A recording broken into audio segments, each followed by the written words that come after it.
Physics chapter 7 page number 162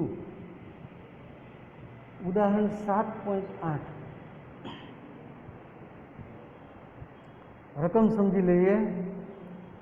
70 centimetre Lamba અને 4 kilogram દળના એક ધાતુના સળિયાને બંને છેડેથી 10 સેન્ટીમીટર દૂર મૂકેલ બે છરીધાર નાઇફ એજીસ એના ઉપર ગોઠવેલ। એક છેડાથી 30 સેન્ટીમીટર દૂર એક 6 કિલોગ્રામ બોજને લટકાવવામાં આવેલ। છરીધાર પર પ્રતિક્રિયા બળો શોધો। આ સળિયો નિયમિત આડછેદનો અને સમાંગ છે તેમ ધારો। તો મિત્રો આકૃતિ 7.26 નજર કરો, એમાં એક સળિયો AB દર્શાવેલો છે। આકૃતિ બરાબર જુઓ મિત્રો, સળિયો AB। બીજું, છરીધારની સ્થિતિ કેપિટલ K1 અને કેપિટલ K2 બરાબર છે। ત્રીજું, આ સળિયાનું ગુરુત્વ કેન્દ્ર કેપિટલ G અને P બિંદુએ બોજ W1 લટકાવેલો।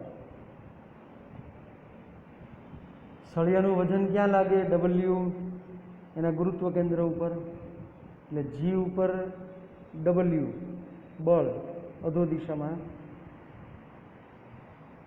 દર્શાવેલું। સળિયો સમાંગ અને એક સમાન આડછેદનો છે, તેથી G સળિયાની મધ્યમાં। મિત્રો હવે ડેટા મૂકવાનો છે, એક પછી એક ડેટા જે છે કાગળની અંદર પણ લખતા જશો ને આકૃતિ બરાબર દોરશો સમજી લીધા પછી। પહેલું, AB બરાબર 70 સેન્ટીમીટર લંબાઈનો સળિયો બરાબર। હવે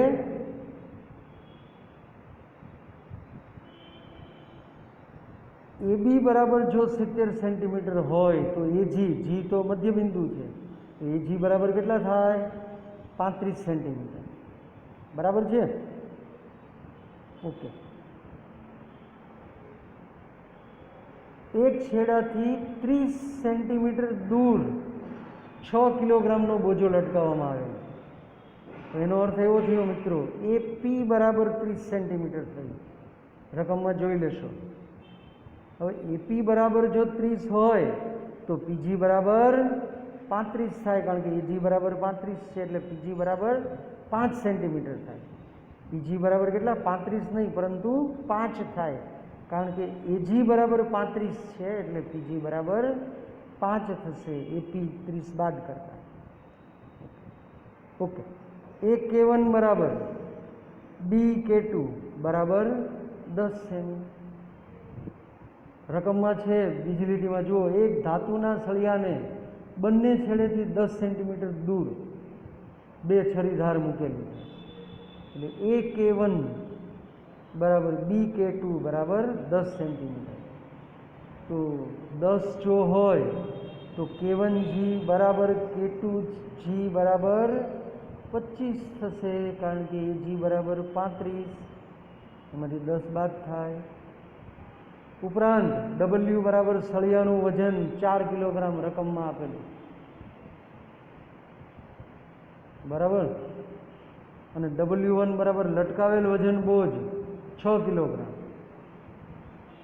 આકૃતિમાં નજર કરો, કેપિટલ R1 અને કેપિટલ R2 એ છરીધાર પર ટેકા દ્વારા લાગતા લંબ પ્રતિક્રિયા બળો છે।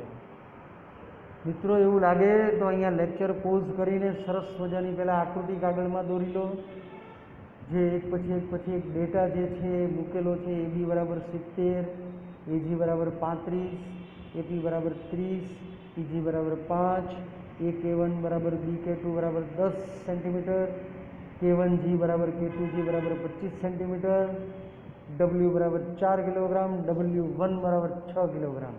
આ બરાબર ડેટા મૂકી દો આકૃતિ દોરીને। હવે પહેલું, સળિયાના સ્થાનાંતરીય સંતુલન માટે તો કે ઉર્ધ્વ દિશામાં લાગતા બળો બરાબર અધો દિશામાં લાગતા બળો, તો કે R1 ને R2 ઉર્ધ્વ દિશામાં છે, ધન Y દિશામાં, એને ધન ગણીએ તો R1 પ્લસ R2 ડબલ્યુ અને W1 જે છે અધો દિશામાં છે, દેટ મીન્સ -W1 -W બરાબર 0, સમીકરણ નંબર 1 બરાબર. હવે આને લખવાની જરૂર નથી, પણ ખાલી કૌંસમાં સમજી લો. નોંધો કે W1 અને W એ શિરોલંબ દિશામાં નીચે તરફ લાગે છે અને R1 ને R2 એ શિરોલંબ દિશામાં ઉપર તરફ લાગે. સ્થાનાંતરીય સંતુલનની વાત પતી ગઈ. બીજું, ચાક ગતિય સંતુલન માટે. તો ચાક ગતિય સંતુલનને ધ્યાનમાં લેવા માટે આપણે બળોની ચાક માત્રા લઈએ છીએ અને બળોની ચાક માત્રા શોધવાનું સૌથી સુલભ બિંદુ એ G. ઓકે. વિષમઘડી દિશામાં ચાક માત્રાને ધન અને સમઘડી દિશામાં નેગેટિવ ઋણ લઈશું. તો મિત્રો જુઓ જોઈએ, R2ની તીરની નિશાની વિષમઘડી દિશામાં છે, W1 એની પણ વિષમઘડી દિશામાં છે. તો એ R2 અને W1ની ચાક માત્રા પોઝિટિવ મળી વિષમઘડી દિશામાં હોવાથી. હવે R1 આકૃતિમાં નજર કરો, તીરની નિશાની સમઘડી દિશા બતાવે છે. તો એ R1 જે છે સમઘડી દિશામાં છે, તો સમઘડી દિશામાં એને ઋણ ગણશું. તો ઋણ ગણીએ તો ચાક ગતિય સંતુલન માટે R1 ઋણ છે, તો કે -R1 એને ગુણ્યા K1G વત્તા W1 પ્લસ વિષમઘડી દિશામાં છે પ્લસ W1 ઇન્ટુ PG વત્તા R2 પણ વિષમઘડી દિશામાં છે ઇન્ટુ K2G બરાબર 0. ચાક ગતિય સંતુલન માટે બળ ગુણ્યા બળોની લાગરેખાનું લંબ અંતર, એ સમીકરણનો ઉપયોગ કરીને સમીકરણ 2 સહેલાઈથી તમે મેળવી શકો છો. ઓકે. W બરાબર 4G ન્યૂટન, W1 બરાબર 6G ન્યૂટન આપવામાં આવેલું છે બરાબર, એટલે mg બરાબર. G એટલે ગ્રામ નથી, 9.8 મીટર પ્રતિ સેકન્ડ સ્ક્વેર લેવાનો છે G. સમીકરણ 1માં સંખ્યાત્મક મૂલ્યો મૂકવાના છે. તો સમીકરણ 1 R1 plus R2 minus W1 એટલે 4.00 ઇન્ટુ G ગુરુત્વ પ્રવેગ માઇનસ W, તો W બરાબર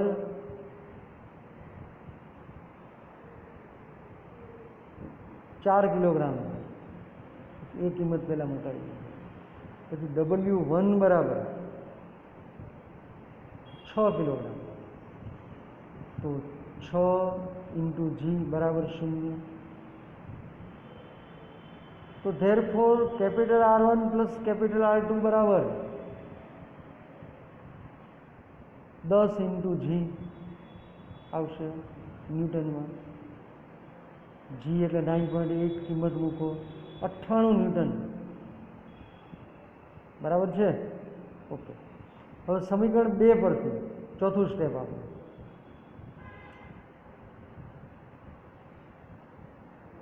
-0.25 R1 K1G એટલે એની કિંમત આપેલી છે ને આપણે, જો ડેટા મૂકેલો છે 25 સેન્ટીમીટર, 25 સેન્ટીમીટર એટલે 0.25 મીટર.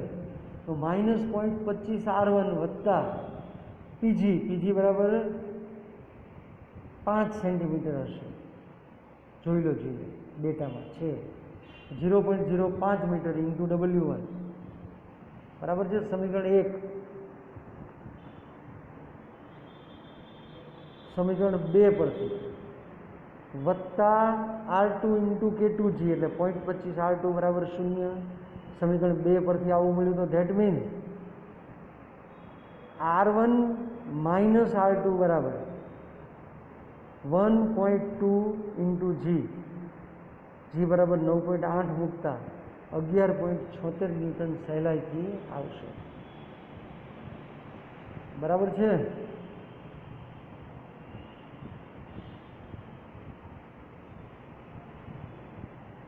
સમીકરણ 3 અને 4 પરથી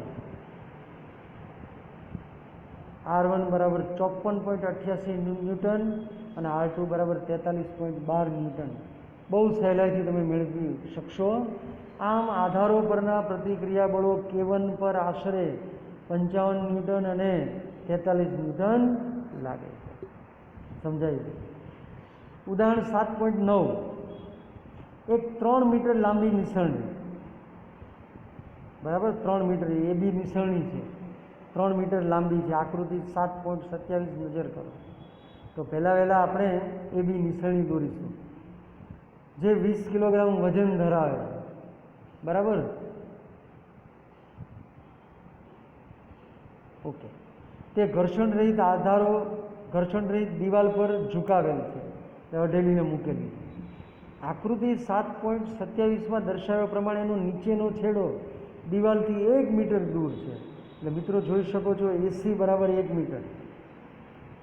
દિવાલ અને ભોંયતળિયાના પ્રતિક્રિયા બળો શોધો. બરાબર છે? પેજ નંબર 163 ઉપર એની સમજૂતી આપેલી છે. તો ટેક્સ્ટ બુક ખુલ્લી રાખીને આકૃતિ તમે ફરીથી જોઈને સમજી શકો છો. બરાબર. આ નિસરણી એબી એ 3 મીટર લાંબી છે. એનો નીચેનો છેડો એ દિવાલથી એસી બરાબર 1 મીટરના અંતરે છે. સમજી લીધું આપણે. પાયથાગોરસના પ્રમેય પરથી બીસી બરાબર 2√2 મીટર મળે. બરાબર. કઈ રીતે મળે તો સમજી શકો છો કે AB² બરાબર AC² પ્લસ BC². જો અહીંયા સમજાવેલું છે આકૃતિમાં, બોલપેનથી લખેલું છે. હવે AB બરાબર 3 એટલે 3 તેરી 9 બરાબર AC² એટલે 1 જ આવશે, વત્તા BC². 9માંથી 1 જાય તો 8, BC² બરાબર 8. તો ધેરફોર BC બરાબર 4 ગુણ્યા 2, 4નું વર્ગમૂળ 2 એટલે 2√2 મીટર મળે. મિત્રો આ સહેલાઈથી સમજાઈ ગયું. આ નિસરણી પરના બળોએ એના ગુરુત્વ કેન્દ્ર ડી પર લાગતું વજન W અને દિવાલ અને ભોંયતળિયાના પ્રતિક્રિયા બળો અનુક્રમે F1 અને F2 છે. મિત્રો જોઈ જુઓ, બી બિંદુએ F1 પ્રતિક્રિયા બળ અને એ બિંદુએ F2. બળ F1 એ દિવાલને લંબ છે કારણ કે દિવાલ એ ઘર્ષણ રહિત છે. બળ F2 એ 2 ઘટકોમાં વિભાજિત થાય. બરાબર. લંબ પ્રતિક્રિયા બળ બળ N અને ઘર્ષણ બળ F આ 2 ઘટકોમાં F2 વિભાજિત છે. નોંધો કેપિટલ F એ સીડીને દિવાલથી દૂર જતા અટકાવે છે. બરાબર. આકૃતિમાં નજર કરજો મિત્રો. F A થી C તરફ લાગે છે એટલા માટે સીડીને દિવાલથી દૂર તરફ સરકતા અટકાવે છે, એટલે દિવાલ તરફની દિશામાં. તો સ્થાનાંતરીય સંતુલન માટે ઉર્ધ્વ દિશામાંના બળો લઈએ તો મિત્રો પાના નંબર 163 ઉપર આવો.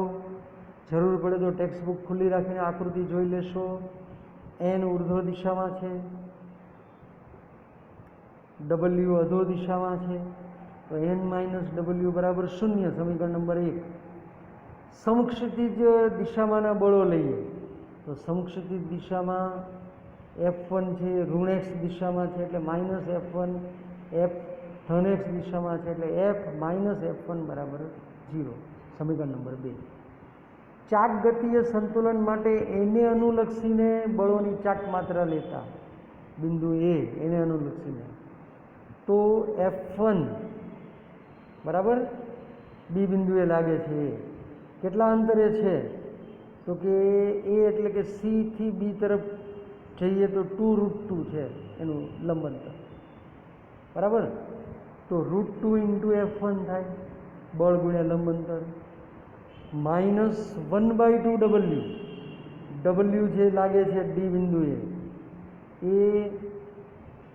એ થી સી 1 મીટર છે તો એ થી ઈ એ 1/2 થાય એટલે -1/2 W બરાબર 0. બળ ગુણ્યા લંબ અંતર કરો એટલે સમીકરણ 3 બહુ સહેલાઈથી આવી જશે. હવે W બરાબર mg, m બરાબર શું આપેલું છે 20 કિલોગ્રામ, g એટલે 9.8 મૂકો તો 196 ન્યૂટન જવાબ બહુ સહેલાઈથી આવી જાય છે. અને સમીકરણ 1 પરથી n બરાબર W તો તો n બરાબર 196 ન્યૂટન આવી જાય. ઓકે, 2 પરથી f બરાબર f1. હવે f1નું મૂલ્ય જો 3 પરથી શોધેલું છે સમીકરણ. 2√2f1 માઇનસ 1/2 w બરાબર 0. તો f1 બરાબર w છેદમાં 2 તો છે જ, અને √2 આવ્યા એટલે w છેદમાં 4√2 આવ્યા. તો 196 છેદમાં 4√2 અને √2 બરાબર 1.414 મૂકીને કેલ્ક્યુલેટરથી ગણતરી કરશો ને તો 34.65 ન્યૂટન જવાબ આવે. હવે f1 આવ્યો એ જ f છે, તો એ પણ 34.65 ન્યૂટન આવી જશે. બરાબર છે. હવે f2 બરાબર તો કે √f² + n² એ બિંદુએ લાગે છે ત્યાં. તો મિત્રો બહુ સહેલાઈથી તમે 199 ન્યૂટન મેળવી શકો છો.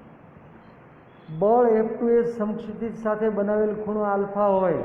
F2 બળે સમક્ષિતિજ સાથે બનાવેલો ખૂણો આલ્ફા હોય તો tan આલ્ફા બરાબર તો કે n/f સામેની બાજુ છેદમાં પાછળની બાજુ બરાબર 4√2. તો આલ્ફા બરાબર tan ઇન્વર્સ 4√2 એટલે એપ્રોક્સિમેટલી 80 ડિગ્રી. બહુ સહેલાઈથી મિત્રો આવી જશે. ગણી લેજો બંને દાખલા સરસ રીતે 2 વાર ગણજો મિનિમમ. બરાબર, એકવાર જોઈને સમજીને અને બીજી વાર માત્ર રકમ સામે રાખીને ગણવાનું છે.